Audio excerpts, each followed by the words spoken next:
everyone, class 7th, subject science, chapter 2, part 3, digestion in small intestine. Small intestine is a coiled structure approximately 6 meters in length and the longest part of the alimentary canal. The digestion of food is completed in the small intestine. अब छोटी आंत एक कुंडलित संरचना है जिसकी लगभग लंबाई 6 metre है और एलिमेंट्री कैनाल यह सबसे बड़ी लंबा हिस्सा होता है जो भोजन का पाचन छोटी आंत में पूरा होता है। It receive digestive juice from liver and pancreas. The digestive juice secreted by the liver is called bile. यह यकृत और अग्नाशय से पाचक रस प्राप्त करता है और जिगर द्वारा स्रावित पाचन रस को पित्त कहा जाता है। When the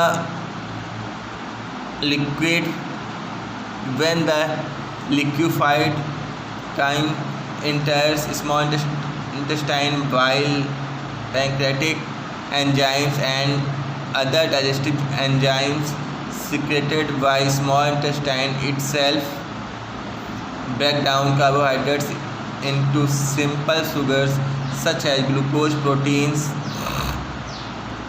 into amino acid and fats into fatty acid and glycerol.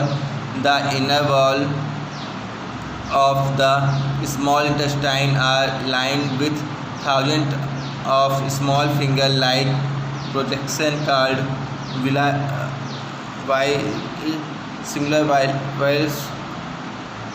The villi enable the nutrition present in the digested food to be absorbed into the bloodstream.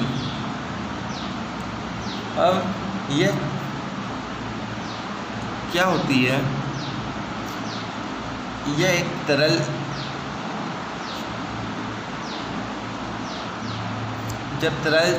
को छोटी आंत, पित्त, अग्नाशय एंजाइम और अन्य पाचन एंजाइमों में प्रवेश करता है जो छोटी आंत द्वारा स्रावित होते हैं। कार्बोहाइड्रेट को सरल शर्करा जैसे ग्लूकोज, प्रोटीनों में अमीनो एसिड और वसा में फैटी एसिड और ग्लिसरॉल में तोड़ते हैं। भीतर की दीवारें छोटी आंत हजारों छोटी उंगली के साथ प्रतिबद्ध होती हैं जैसे विली कहलाता है। विली बचे हुए भोजन में मौजूद पोषक तत्वों को अवशोषित करने और रक्त प्रवाह में प्रवेश करने में सक्षम होता है।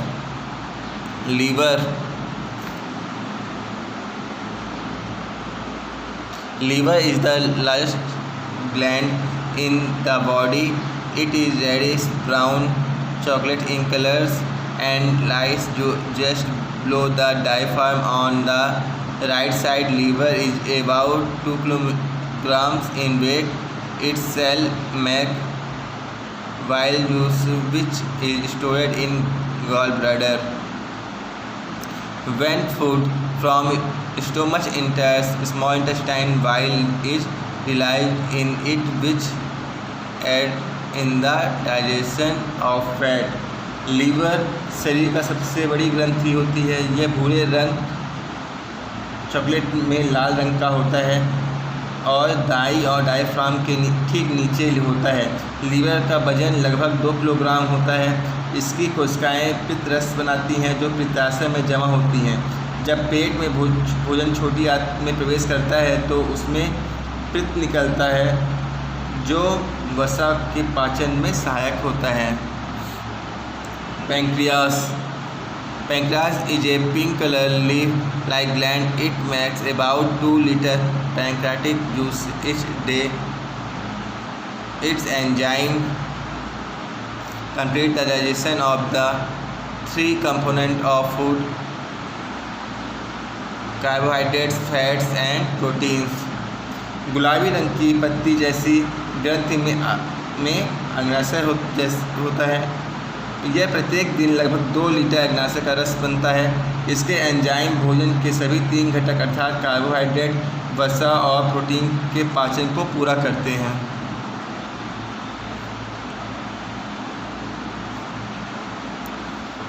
एब्जॉर्प्शन और शोषण। After complete digestion, the nutrition of food are changed into simple forms and are absorbed by intestinal walls. पूर्ण पाचन के बाद भोजन कला के पोषक तत्व सरल रूपों में बदल जाते हैं और आंतों की दीवारों द्वारा अवशोषित होते हैं। Absorption of foods in small intestine, छोटी आंत में भोजन का अवशोषण। The process by which the nutrition from the digested food are absorbed by the body is called absorption. The small intestine absorbs all the nutrition produced by the breakdown of carbohydrates, proteins and fats. The wall of the small intestine has numerous tiny finger-like projections called the while there are about 5-6 million villi is the small intestines. Each villi has a network of blood vessels in it. The villi increase the surface area for absorption so that the digested food is easily absorbed. वह प्रक्रिया जिसमें पोषक तत्व पचते हैं, भोजन को शरीर द्वारा अवशोषित किया जाता है, इसे अवशोषण कहा जाता है। छोटी आंत कार्बोहाइड्रेट, प्रोटीन और वसा के टूटने से उत्पन्न सभी पोषक तत्वों को अवशोषित करती है। छोटी आंत की दीवार में कई छोटी उंगली होती है जिससे रक्त वाहिकाएँ होती हैं। ग्रामीण अवशोषण के लिए सतह क्षेत्र को बढ़ाते हैं ताकि पचा हुआ भोजन बड़ी आंत में अवशोषण को आसानी से अवशोषित कर सकें। Absorption in large intestine. The large intestine is able to present around the small intestine just below the stomach. While most of the nutrition from the food get absorbed by the small intestine, water and some salts are absorbed by the large intestine. बड़ी आंत एक चौड़ी नली होती है जो पेट के ठीक नीचे छोटी आंत के आसपास मौजूद होती है। भोजन से पोषक तत्व छोटी आंत द्वारा अवशोषित हो जाते हैं। पानी और कुछ लवण बड़ी आंत में अवशोषित हो जाते हैं। Assimilation of absorbed nutrition. The absorbed nutrition are passed into the blood vessels and transported to different parts of the body. Inside the body cells, the nutrition are utilized for different activities. This is called assimilation. The future of absorbed nutrition is as follows. अवशोषित पोषक तत्वों को रक्त वाहिकाओं में पारित किया जाता है, शरीर के विभिन्न भागों में ले जाया जाता है। शरीर की कोशिकाओं के अंदर इन पोषक तत्वों को उपयोग विभिन्न गतिविधियों के लिए किया जाता है।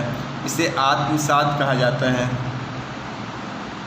अवशोषित पोषक तत्वों का भविष्य इस प्रकार होता है। Glucose is used as a source of energy by the body. It is burned and oxidised to release energy inside the cell. Glucose का उपयोग शरीर द्वारा ऊर्जा के स्रोत के रूप में किया जाता है। यह अंदर से ऊर्जा छोड़ने के लिए चलाया जाता है, ऑक्सीजन किया जाता है। Excess of glucose is stored in muscles and in the cell of liver as glycogen. Glucose की अधिकता मांसपेशियों में और यकृत की कोशिकाओं में ग्लाइकोजन के रूप में संग्रहित होती है. The amino acids are used to build new living material of the cell. Amino acid का उपयोग कोशिकाओं की नई जीवित सामग्री के निर्माण के लिए किया जाता है.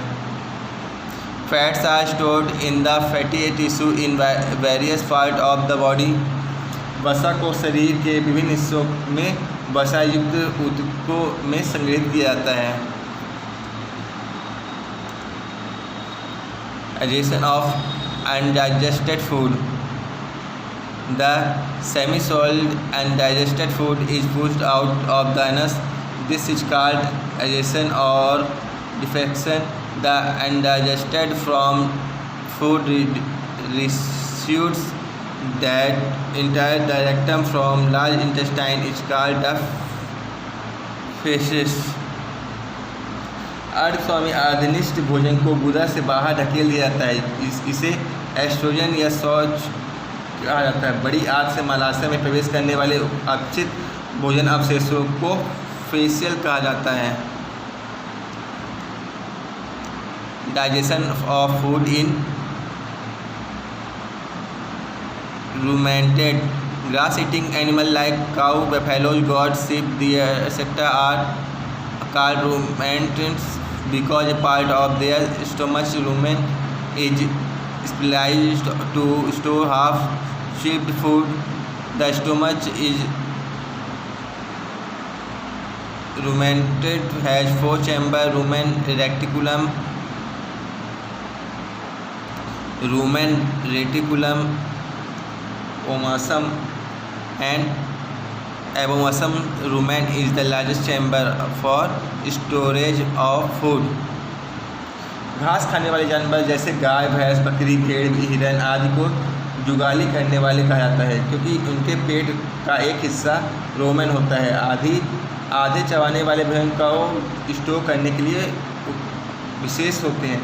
जुगाली करने वाले के पेट में 4 कक्ष होते हैं अर्थात रूमेन, रेटिकुलम, ओमासम और जठरंध्र। रूमेन भोजन का भंडारण के लिए सबसे बड़ा कक्ष होता है।